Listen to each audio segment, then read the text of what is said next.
O que faz o áudio no audiovisual e quais são as possibilidades que ele te oferece? Tem um motivo para o audiovisual chamar audiovisual.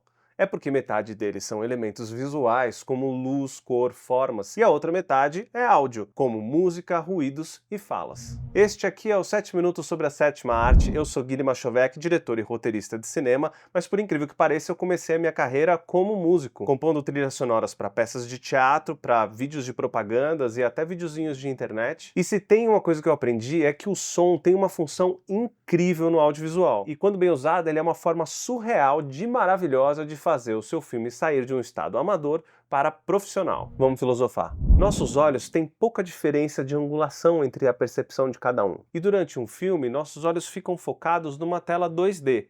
E o cinematógrafo tem a responsabilidade de fazer com que a gente tenha a sensação 3D dentro desse ambiente 2D. Mas no final das contas, é uma tela 2D. Eu explico isso mais profundamente numa aula de cinematografia um pouco mais pra frente. Mas o fato é que a luz não tem peso, ela não altera a gravidade.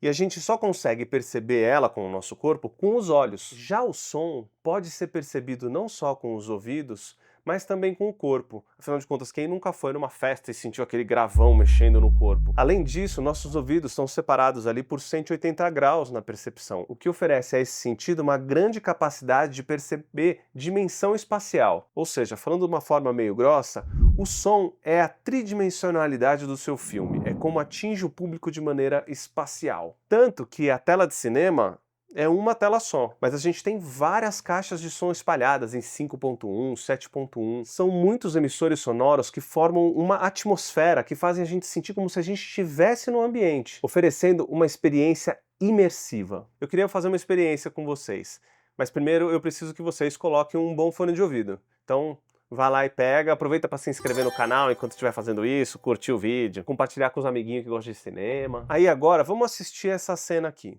Mas é controlável? Controlável não é exatamente, né? Mas às vezes a gente consegue algo específico, mas a maioria das vezes parece aleatório. É aleatório, descreve bem assim o que eu tô sentindo. Parece, mas não é. Nada é. Não. Não. Luan, quanto mais a gente experimenta as viagens, mais a gente percebe que tem motivo. Eu até conheço os viajantes que dizem que não tem, mas tem. E qual que é o motivo disso estar acontecendo comigo? Essa é a pergunta. Ah, eu vou ter que responder. Uhum. Certo. É esquisito, né? Porque apesar de ter fala, parece meio vazio. Agora assiste a mesma cena com desenho de som e trilha sonora. Mas é controlável? Controlável não é exatamente, né? Mas às vezes a gente consegue algo específico, mas a maioria das vezes parece aleatório. É aleatório, descreve bem assim o que eu tô sentindo. Parece, mas não é. Nada é. Não. Não. Luan, quanto mais a gente experimenta as viagens, mais a gente percebe que tem motivo. Eu até conheço os viajantes que dizem que não tem, mas tem. E qual que é o motivo disso estar acontecendo comigo? Essa é a pergunta. Ah, eu vou ter que responder. Uhum. Certo.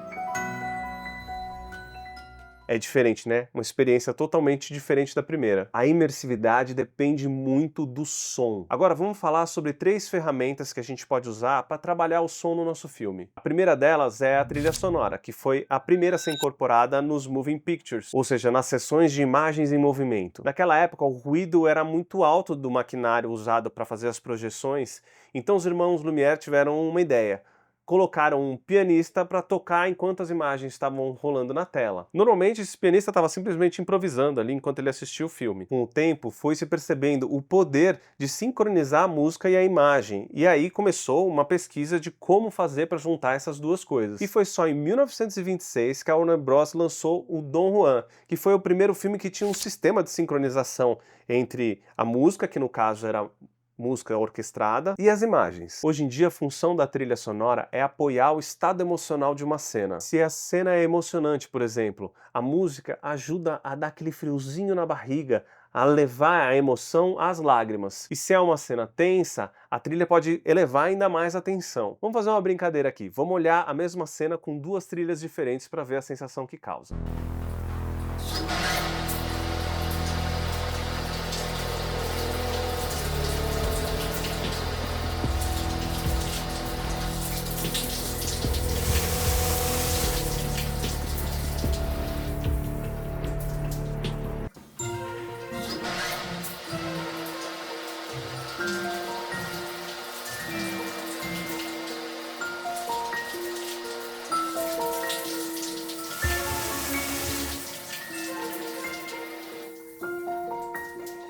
É bem diferente, né? Então, atenção, porque uma trilha pode ajudar ou destruir um filme. Mas uma dica pessoal aqui também. Tenta fugir também dos clichês. Às vezes uma coisa esquisita é mais artístico. Não precisa ser emocionante numa cena emocionante ou tenso numa cena tensa. Às vezes você pode contrapor e trazer outras nuances para sua cena. A segunda ferramenta é o diálogo, que é a captação das vozes dos personagens que ajudam a contar a história, podendo ser narração ou texto falado dentro das cenas mesmo. A qualidade desse som é muitas vezes a diferença entre um filme soar amador e soar profissional. Sem um diálogo muito claro, a gente tem a tendência como público de perder o interesse.